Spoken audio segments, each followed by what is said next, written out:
প্রথমেই আমি এক জায়গায় 500 ml দুধ নিয়ে নিয়েছি। দুধটা ফুটতে দিয়েছি, ফুটিয়ে আমি কিছুটা শুকিয়ে নিচ্ছি দুধটাকে। আর আমি নিয়ে নিয়েছি কিছুটা ড্রাই ফ্রুটস, সঙ্গে মিল্কমেড, আর একটুখানি চিড়ে 2 চামচ মতো একটু ভিজিয়ে পেস্ট করে নিয়েছি চিড়েটাকে। এরপরে আমি ড্রাই ফ্রুটসটাকে কুচি করে নেব। দেখুন এখানে আমি দুধটা কিন্তু ফুটিয়ে প্রায় অর্ধেক করে দিয়েছি, দুধটা লালচে ভাব চলে এসছে। এখন আমি এর মধ্যে মিল্কমেডটা দিয়ে দেবো। আপনারা যতটা দিতে চান ততটাই দিন মাপ মতো। আমি এখানে 4-5 চামচ চিনি নিয়ে নেব।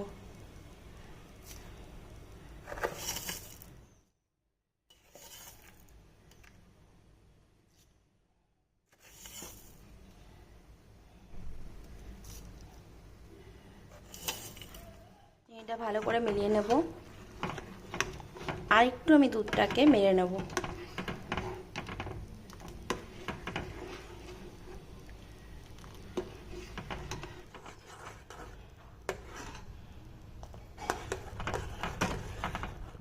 দেখুন দুধটা কিন্তু এখনো পাতলা আছে। আমি কিন্তু এতটা পাতলা রাখবো না দুধটা, তার জন্য আমি এখানে যে চিড়েটা ভিজিয়ে রেখে দিয়েছিলাম পেস্ট করে, সেটা আমি এখানে 1 চামচ ইউজ করব। এবার আমি এটাকে ভালো করে মিশিয়ে নেবো এর মধ্যে।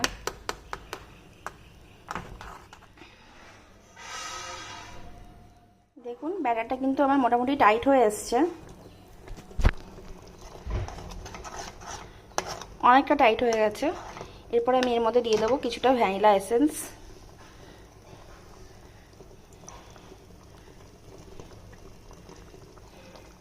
ভালো করে মিশিয়ে নেব।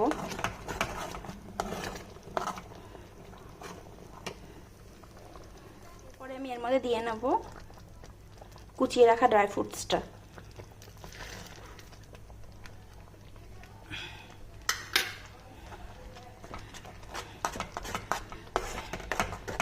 দু মিনিট ভালো করে নেড়ে আমি গ্যাসের ফ্লেমটা কিন্তু বন্ধ করে দেবো। আইসক্রিমটা কিন্তু আমার তৈরি মোটামুটি।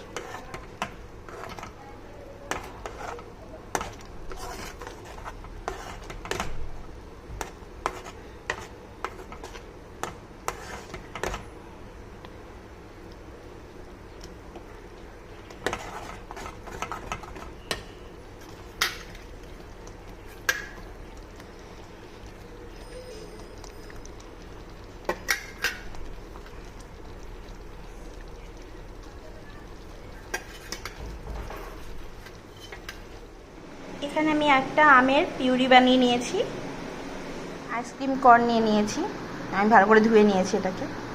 এবার আমি এর মধ্যে যেই ব্যাটারটা বানিয়েছি সেটা একটু একটু করে দিয়ে দেবো।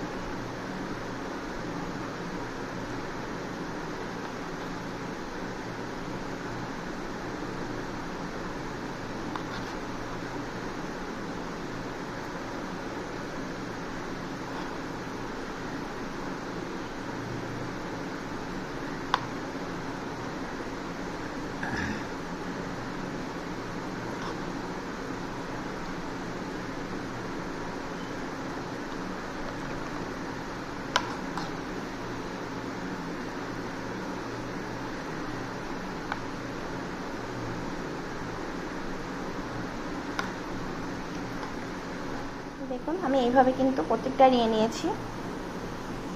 এবার আমি আমের পিউরিটা দিয়ে নেব।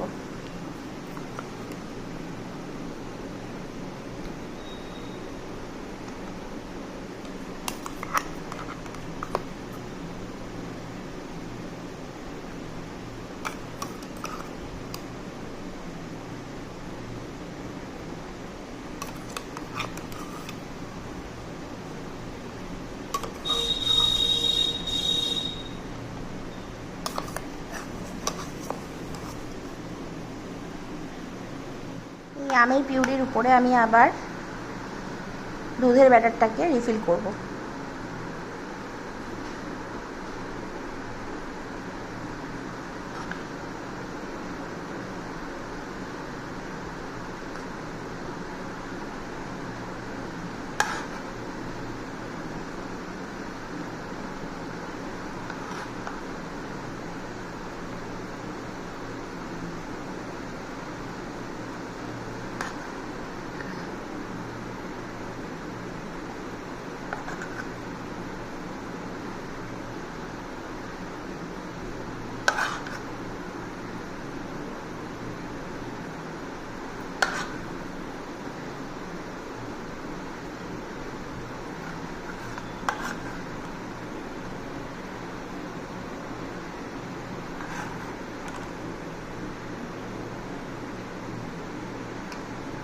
এটা কিন্তু আমার তৈরি হয়ে গেছে।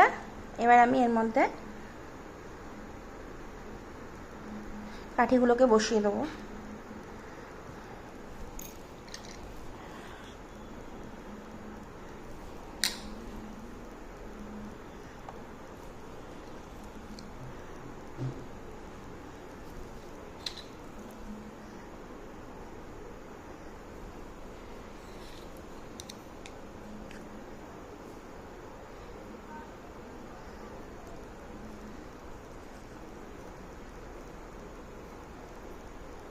এবার আমি এটাকে ফ্রিজারে 3-4 ঘন্টার জন্য রেখে দেবো। এই দেখুন আইসক্রিম কিন্তু আমার জমে গেছে। এবার আমি এরম করে বের করে নেব। এইভাবে একবার বানিয়ে দেখতে পারেন।